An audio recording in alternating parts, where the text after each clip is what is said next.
Saturday night playing this Legacy Challenge. Play some deck that, I'm not even going to play this in a real event, but this is a deck that I want to try, like Reanimator or something. Right. Of course, Reanimator did just make the finals of a Open not too long ago, so very realistic. recently.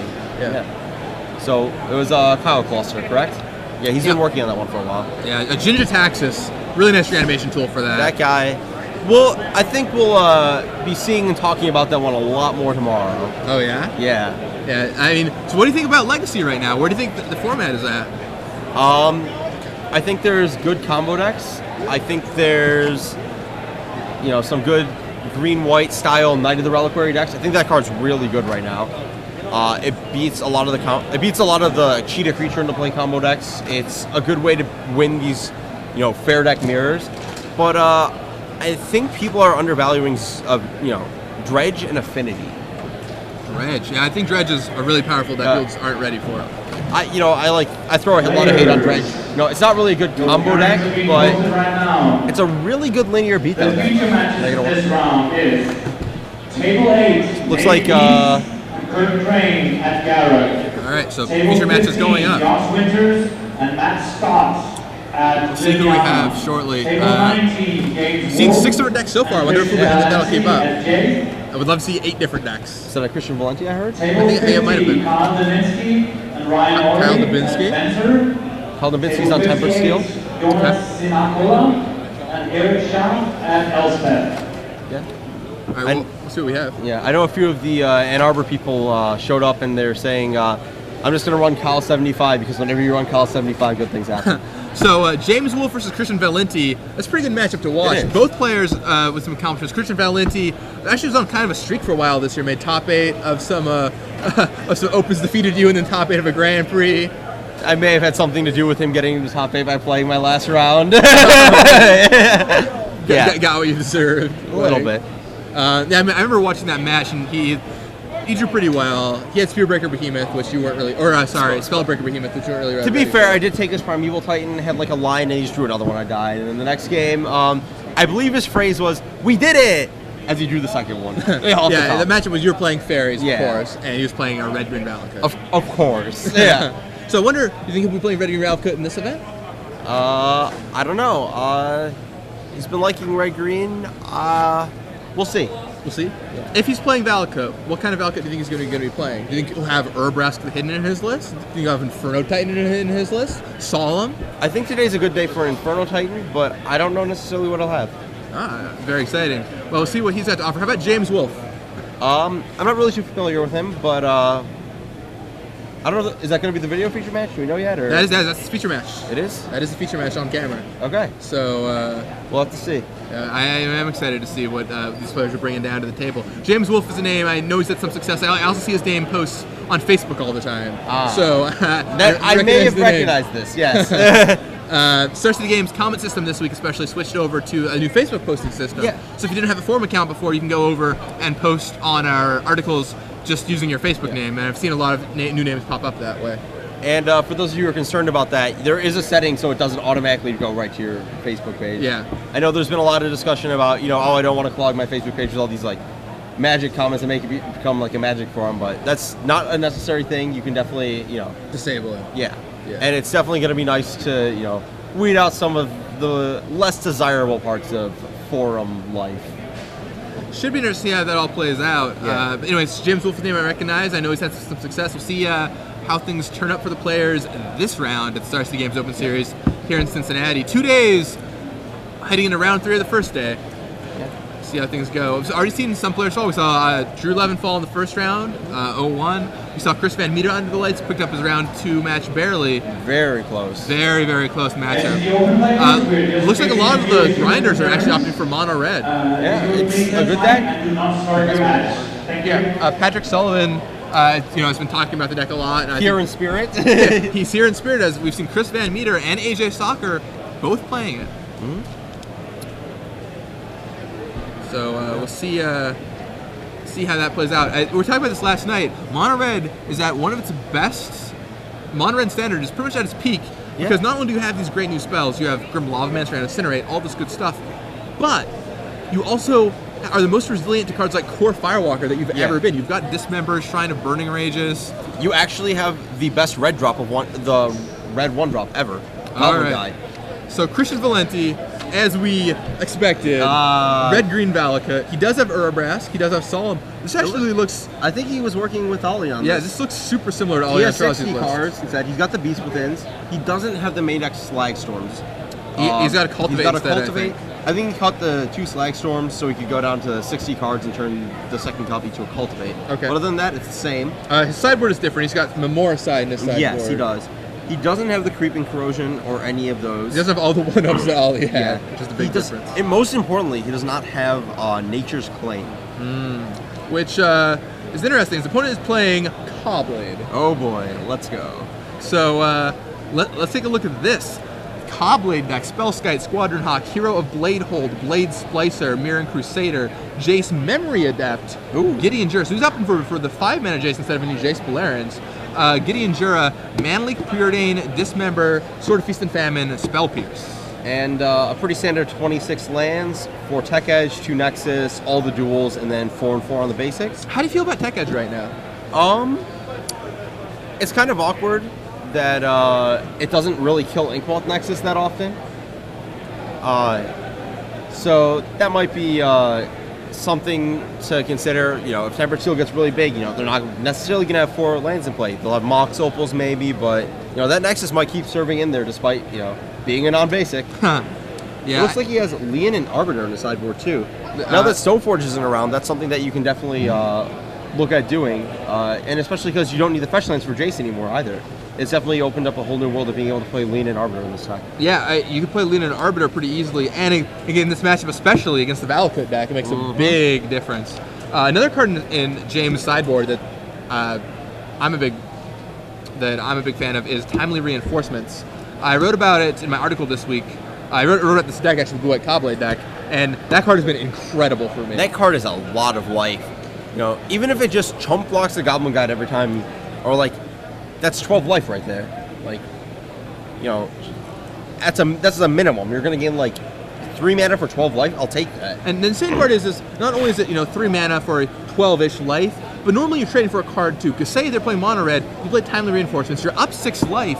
Plus your tokens can just trade with like a Goblin Guide or something. And then you've traded across, you're up 12 life, you play another Timely Reinforcements. It gets real hairy real fast. And I mean, they can be dead in multiples, but I think if they're dead, you're probably pretty far ahead anyways. Now, there are some exceptions with the card. I think it's really tempting to bring this card in against any beatdown deck, but it's actually not that good against some beatdown decks. You want it against mono-red vampires for sure, but against a deck like Tempered Steel, it's not that exciting. You gain 6, you take 17, that's not really going to help much. You got 3 1/1 blockers that don't interact with Signal Pest or Inkwell Nexus. Yeah, it doesn't really actually do that much against decks like Tempered Steel or Elves. Against decks like Red, where they're trying to burn you out, or you have a lot of small creatures, it's a different story. The sort of difference between, these red-style aggro decks and these sort of, like, army-style aggro decks. Right, I mean, once again, attack for 9, attack for 9, take 17, or, gain 6, take 17 doesn't really help, right? So... minor pairings issue being resolved. We'll beat the match in a second. Fortunately, they're not going to have to repair the round, which is fortunate. They're just switching a couple matches around that were, unnecessarily messed up. Instead of making 400 people, get up, switch around. Yeah, I remember, the PTQs where you'd have a repairing, and the worst when you sat down and you're like playing for top 8. And you knew it was a good matchup. You felt so good, and they're like, "Oh, we have to repair the round." See, I had one of those happen where I accidentally got dropped. They didn't repair me. They paired me in against the bye. So the guy who gets the bye, who is 0-4-1 at this point, I'm 4-1, and I get demolished. Okay, players, thank you for your patience. I cast Mind's Desire for 12 and lose. What was he playing? Main deck Orms. Welcome to round 3. You may begin. Oh dear. Well, the round just began. Yeah, so we'll be switching to the match any second now. I'm excited to see this go down. I've been playing with the Cobblade deck a lot. I've been playing the Cobblade deck that James Wolfe is piloting a lot this week. James Wolfe on your left playing Cobblade, Christian Valenti on your right playing Red-Green Valakut. And I think Cobblade still has a lot of legs. It's not as good as it was when it had Big Jason Stoneforge Mystic, but it's still a very powerful deck. Yeah. it still has everything else that it did, which was good enough to win a lot of games. Sword of Feast and Famine might actually be even better now, because a lot of the time in Cobblade, they'd be able to set up for it. They're like, no, it's coming. They can like get a blocker. They have all in these line. Squadron Hawks. There's just no longer these like 1/1 white creatures getting in the way. There's like Llanowar Elves and Birds of Paradise that don't really do much. And now you're just like 5 mana, slam it down, hit you. And, there's no longer these crazy things like main deck, Divine Offerings or whatever. Right. People don't have all the hate that they did before. All right, so Christian Valenti off to the races. Turn 2, Overgrown Battlement. James Wolfe doesn't really have anything in play. He's got a Colonnade and a basic Plains, but he was on the play this game. All right, Preordain on turn 3. That's the turn to do it. We'll see if he finds a Squadron Hawk to jam down here. Looks like he sees at least one land there. Puts them both on the bottom, it ships looks like? both. Grabs a new one. Draws another island. Looks to me like he probably has plenty of lands in his hands. Didn't have to play the first couple turns, shipped some lands, drew another. Chris, on the other hand, see a land. I see an Urbrask, I think. Yep. Urbrask hidden. Taps the Battlement. Looks like this Battlement's going to cast an Explore. All right.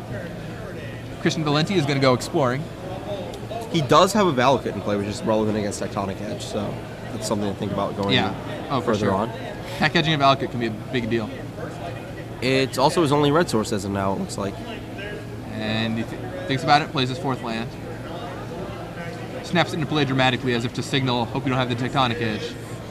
And taps 3 Zenith on Zenith for 2. For 2, Spell Pierce from James Wolfe puts an end to that nonsense. It's probably going to go for another Overgrown Battlement there, but...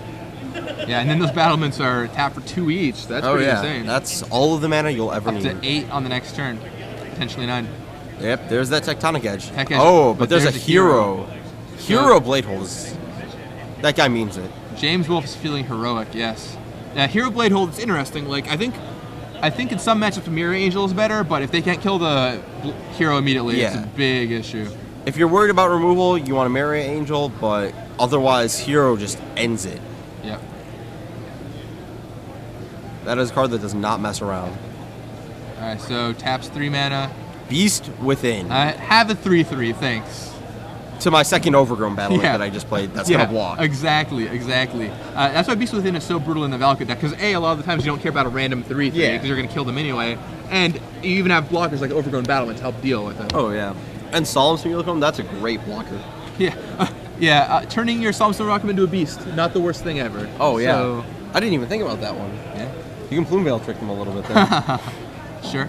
Yeah, we saw earlier an opportunity where Aliantrazi could have Slagstormed away his own Simulacrums to draw a bunch of cards. Yeah. So that looks like another Tectonic Edge. Yep. I'm surprised if that's an edge. Yeah, I think you want to go for the edge now. Oh, apparently not.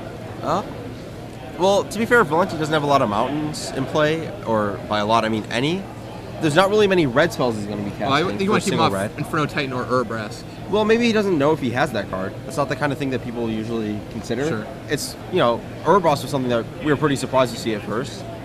I mean, the question for me is, what is James Wolfe trying to ramp up to in his Cobblade deck? He doesn't really have too many expensive drops. So by tech he does edging, have more lands in hand, too. And he has more lands. So by tech edging that Valakut, I don't know. Maybe he and now he's resigned to do it right now. Trying to get a threat into play and leave mana up to counter. He has Celestial Colonnade that it could be attacking as a threat. Right.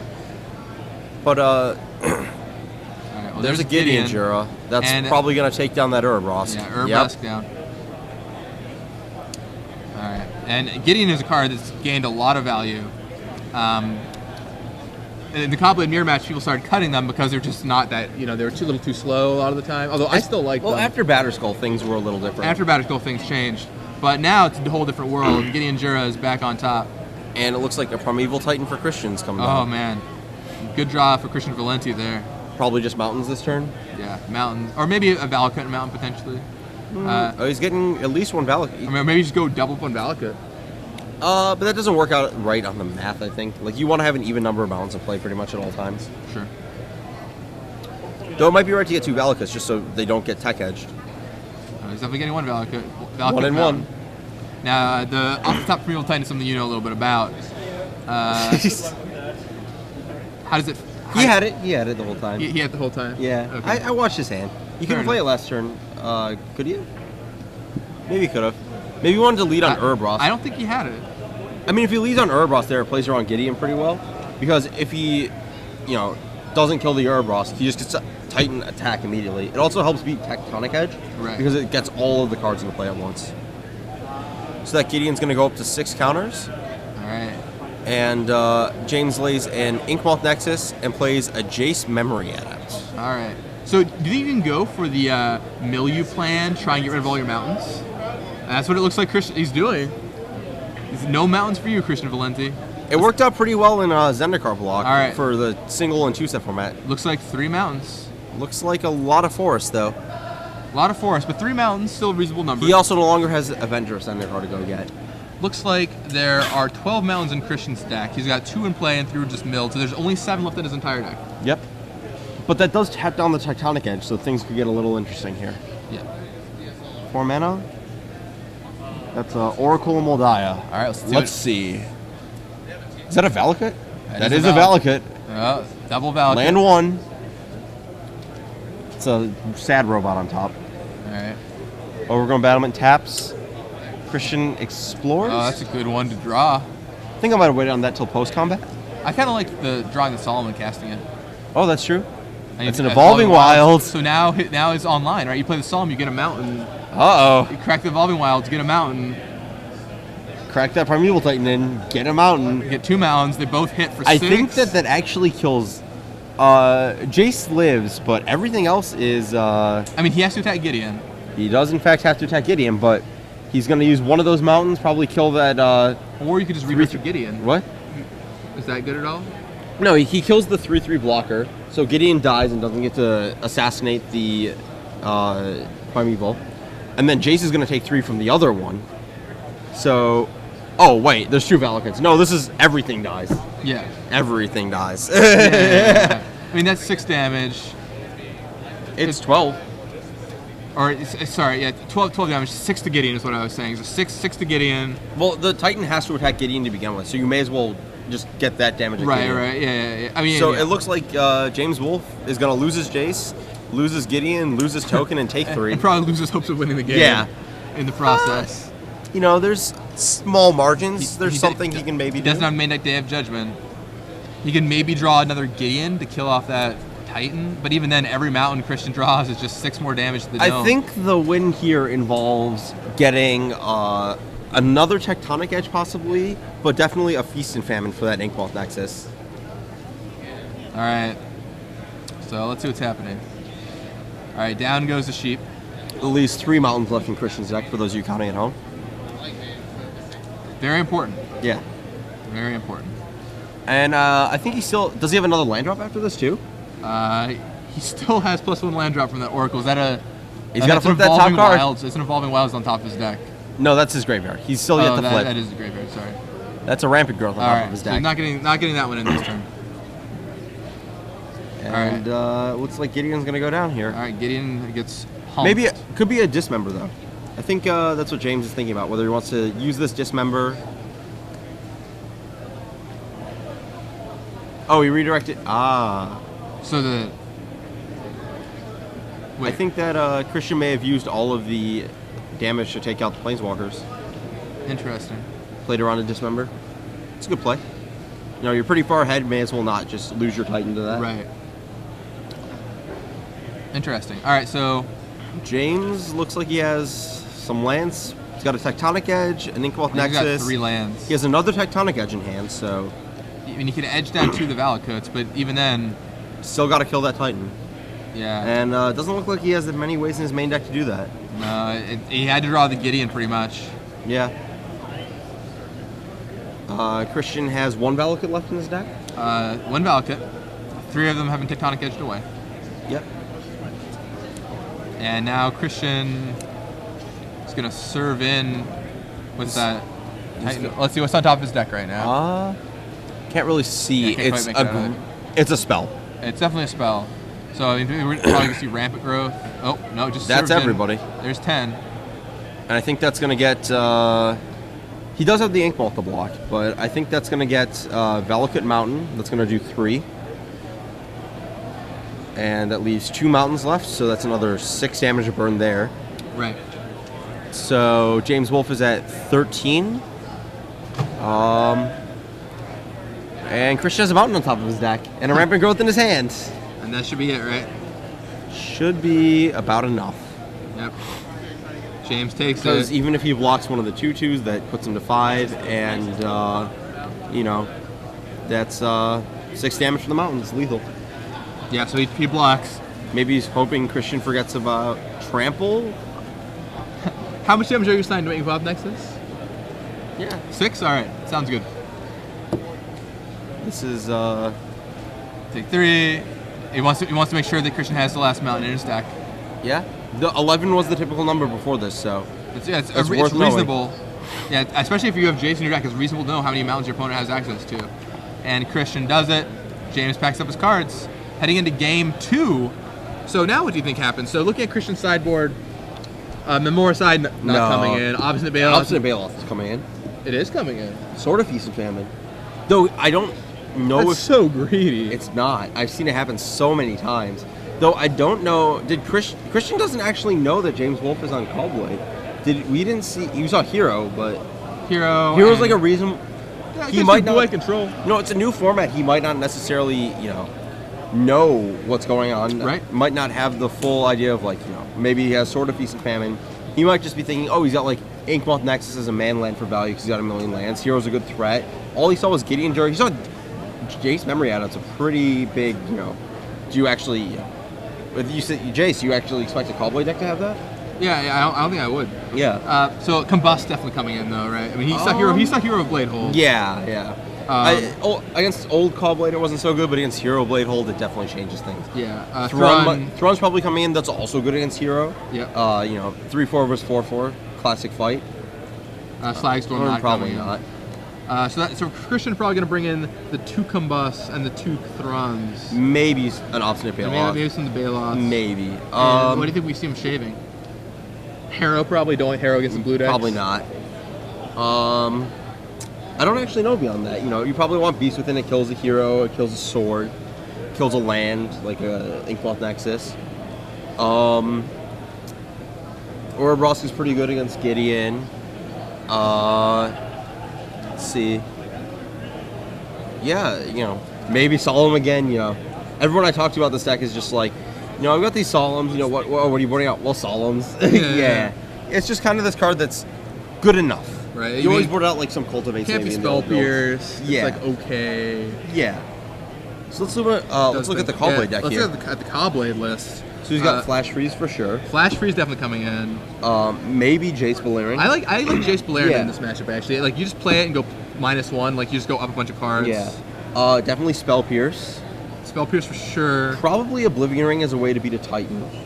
O-Ring is reasonable. You need some ways to kill a Titan in his O-Ring's play, and reasonable. definitely lean in Arbiter. Yeah, and then Arbiter I think could be a potential breaker in this matchup. I think that Blade Splicer is probably going to go out, or Squadron Hawk, or Spellskite. Some of the creatures. Well, they you all- need they something. all- You need sword is good in this matchup. Right. You need something to put a sword on. Like Spellskite is not good. Yeah. Spellskite's going to go out. Sure. So we're definitely cutting through Oh, Spellskites. actually, he might leave in Spellskite because if you're worried about Nature's Claim, that's a good one. And it still carries a sword. I mean, do you think that Christian would just in the dark bring in Nature's Claim after seeing Jace Memory decks? That's true. That's true. I mean, that's pretty gutsy. Unless, maybe they'll be like, maybe they'll bring it in for the wrong reasons, right? Oh, he's got Contagion Clasp, Everflowing Child. Yeah. We better bring in these Nature's Claim. Yeah. Maybe he's got Volition Reigns or something. Right. Yeah. But we know Christian doesn't have any Nature's Claims. No. But yeah. Some of the creatures that just aren't as aggressive. Yeah, like I think Spellskite probably comes out. Yeah. You're putting in Leon and Arbor, so you don't actually need to leave too many creatures in. Yeah, I mean, I think you want to keep the Hawks actually. Like, I think a lot of people board them out against Valenti. Yeah, back I in was Cobblade. never, I was never a fan of boarding those. Yeah, you need a way to kill them. Like, Yeah, you could board out maybe one, so you don't need to get 4 Hawks against Valenti, but you need something that does it. I mean, especially without another 2-drop now, having a 2-drop to play is Yeah. really important. Yes. Like that game, if James had a 2-drop, maybe it wouldn't have changed, but it would at least He would have been been doing significantly something the different. rest of the game, yeah. Like you could have cast some Squadron Hawks and had some action, and if he draws a Sword of Feast and Famine, like that totally changes the game. Yep. So, yeah, I think we'll see the Spellskites go out. Maybe the Blade Splashers, like you were talking about. You said that card was pretty unimpressive for you in general, so... It kind of felt like a more expensive Porcelain Legionnaire, and Porcelain Legionnaire isn't that good to begin with. Yeah. Other than that, Dismember. How do you feel about Dismember? You need to kill those overgrown battlements, or the Birds of Paradise, or the Oracles, or just whatever's going on. It's probably going to stay in. Yeah, I don't know. I think one of the key cards here is going to be Lean and Arbiter. There's only 2, but if James draws one of those, it's a big deal. Yeah, especially Christian because doesn't really have. I mean, he's Combust. Beast Within. 2 Combust. He's got some Beast Withins. But yeah, especially Solemn's also not that great against Arbiter. Costs more, you know. Cultivating was a bit better, but it's a bit harder to Solemn Simulator from, and I think that's going to make a difference if that card hits play. Okay, looks like they're about ready to start, drawing their opening hands. All right, so players heading into game 2. James Wolfe going to be on the play this time. Christian taking down the first game with his Valakut deck versus James. A pretty mediocre draw. Do you still like the Mill 10 off that Jace? Yeah, I think that's what you have to do. Because you do it twice, you're probably in reasonable shape. Yeah, it closes fast, and you can't just, Christian didn't really have anything in play at that point in time. Like, it's not, he wasn't too threatened. Yeah, I mean, I like the Mill. I like the Mill there. Especially because, Christian just kind of went from a Valakut and a couple mountains at most to just everything you have is dead, and you can't just expect that to happen. Right. I think Christian said he's keeping. All right. Yeah. Well, James is off to the Mulligan house, so let's see. Christian says that he's keeping. So James going down to 6 cards, taking the bad kind of trip to Paris. Oh, they're resolving a sleeve issue on James' part. Probably just one busted during shuffling. Oh, okay. Never mind. Guess he didn't go to Paris after all. So leading off with the Preordain. Turn Preordain, I think that probably means he's trying to dig for either lands or a 2-drop, right? Yeah. Normally you want to cast. He drew a land, so I think he's keeping lands. Yeah. His hand's got a Mirroring Crusader. He brought in Jace Balerion. He's got a Spell Pierce and a hero. Yeah, I like Jace Balerion in this match, but I feel like you just keep him off their ramp and you just use Jace Balerion to get ahead on cards. I'm kind of surprised he has Memory Adept in main deck in favor of the Balerion, but it's kind of nice. We were talking about when we added Balerion to the deck, it was because we wanted to change up the Blaze Blasters to other threats, and Memory Adept's definitely a better threat. Christian fetches up a forest with his Evolving Wilds. And it looks like James Wolfe might be a little land-light. He plays a Glacial Fortress tap, so we'll see what that means. I don't think he has another land in his hand. He's got a Memory Adept, but no more land. He's got a Balerion too. All right, well, there's 2. Overrun Battlement. Can't Spell Pierce that one. Third there's land. the planes at the top, and a Mirroring Crusader. All right, time to go. That guy ends things fast. Yep, 4 damage a turn, and if James ever gets a Feast of Famine on that guy, it's probably lights out for Christian Valenti. Yeah. Protection from green is pretty irrelevant. Looks like Christian's going to cast an Explore, right. See where things go. Goes exploring, let's see what he finds out in the woods. See, plenty of lands in Christian's hand, he shouldn't have any trouble doubling up on that Explore. Only question is, what is he going to do? Looks like Valakut. All right, Valakut and land. Probably another ramp effect. Yep. Ramp and growth. Oof. Right. Good timing on those ones. Yeah, man. Well, right up to 6 mana and right through that Spell Pierce. Yeah, perfect. I mean, Christian, a lot of people say Valakut is an easy deck to play, but Christian's played it a lot, and I think his experience shows a little bit. Yeah, there's definitely little things you can do to make sure that your opponent doesn't interact at all. Yeah. Your play skill helps make the games as uninteractive as possible, right? So there's James has the Arbiter. Leonin Arbiter we were talking about to follow up the hit for 4 with that Mirroring Crusader. Now, it's a turn too late to really put a damper on Christian plays, but still, Suffer from Evil Titan is a big deal, which I think Christian just drew. And James also didn't have the land there either, but so James looks a little mana stunted. Can't cast that Hero Blade all in his hand yet, but Christian can't really play Primeval Titan right now unless he doesn't want to come into play search. Well, it's okay because you can just pay for it next turn, right? Yeah, that's true. All right, opt not to search. Can't search. Yes. I will choose to not do what I can. I think you can still shuffle if you want to, though. I'm just saying. No, you can't. No? It's you may search. Oh, if you do shuffle. It's no path to exile. Sure. It's no path to exile. All right, so it looks like James is going to serve in here, drop Christian down to 12 with that Mirror Crusader. Yep, Crusader drops Christian down to 12.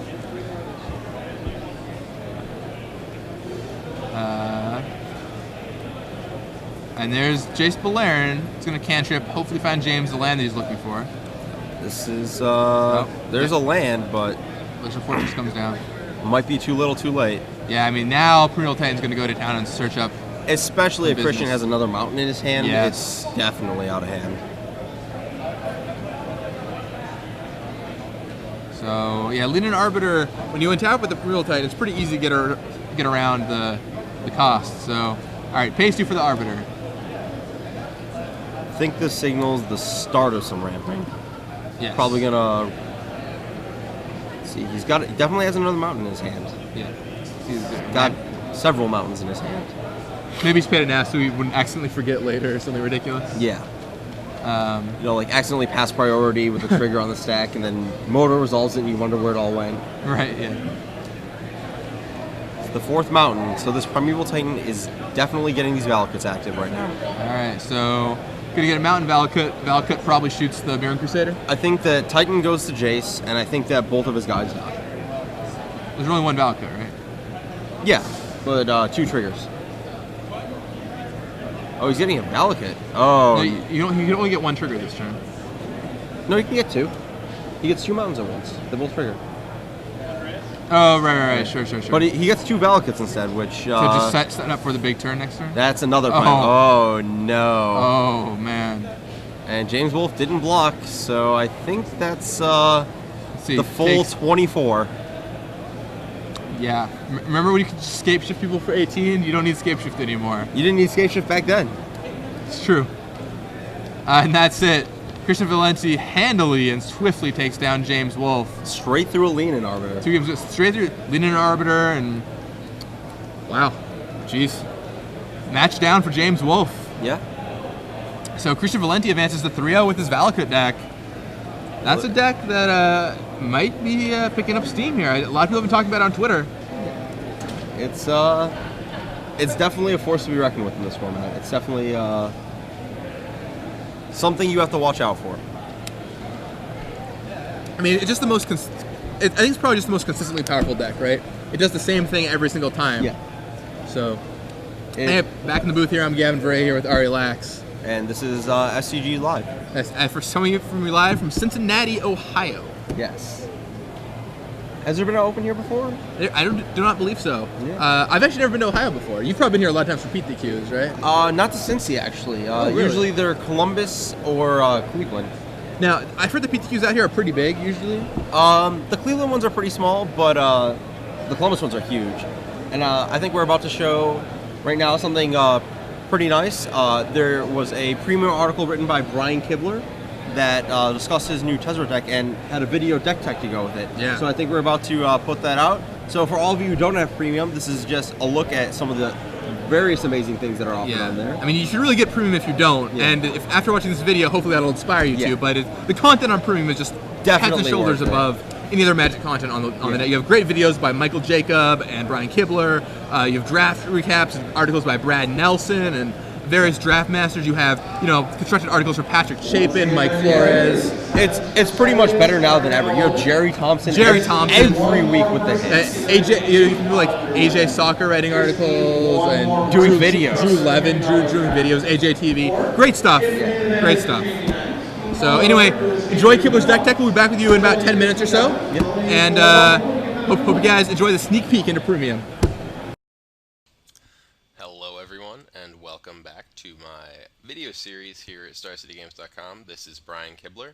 I'm making my first constructed video in quite a while, and interestingly enough, this one is also at sort of the gap point on Magic Online between when it links up with the real world. Since we, obviously in the real world, M12 is out, and it won't be out in Magic Online for a while. That said, this is a deck that actually carries over to M12 standard quite well, I think, which is why I decided to sort of take a look at this. Some of you who have been reading my articles recently may recognize at least the basics of this build. This is a Tezzeret deck that is built around, largely built around Torpor Orb.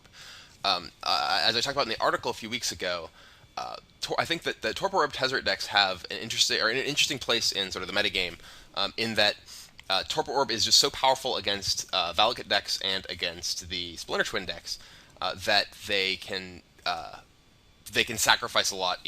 As far as not really needing much else to beat those matchups. You can, rather than Torpor Orb just shuts down the entire Sortark combo, and the Sortark decks without Jace the Mind Sculptor are much weaker to being able to win without that combo.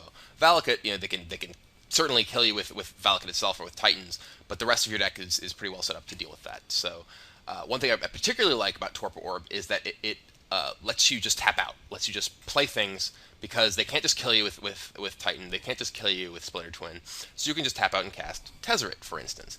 Similarly, Tumble Magnet also lets you, gives you a window. If they cast a Splinter Twin on their Exarch and you tap it with a Tumble Magnet, you get to untap and you can potentially kill it with Go for the Throat. So there's a lot of cards in here that lets this deck play much more like a tap out control deck than a sort of more traditional control deck that holds up counter magic, which is why you only see 3 mana leaks here. So I'm going to go through some of the card choices specifically. This deck has 25 land compared to the 26 land that a lot of blue-black control decks typically play, along with the 4 preordains. That's because I have a full set of Everflowing Chalice. Everflowing Chalice is obviously a powerful card in terms of accelerating you to Tezzeret, as well as just providing something for Tezzeret to animate. One interesting thing about Everflowing Chalice in this deck that I occasionally use it for is just playing on 0 and just making a 5/5 for free. That's something that you shouldn't overlook, and we'll see if it comes up in any of my games today.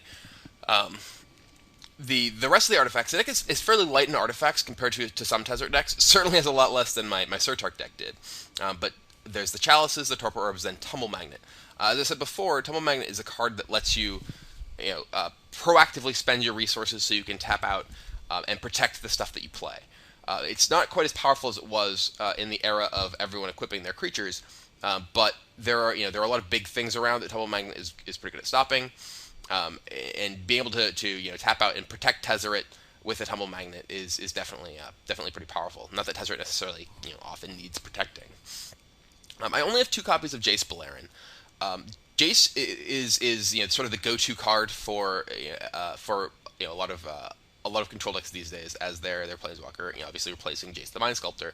I think Jace Beleren is much less powerful than Jace the Mind Sculptor, obviously, but also he competes with a lot of the other stuff they want to be doing. You'd rather be playing out your artifacts. You'd rather play a Tumble Magnet a lot of times in a lot of matchups, and you don't have that much counter magic. So Jace sort of bringing you up, giving you more cards.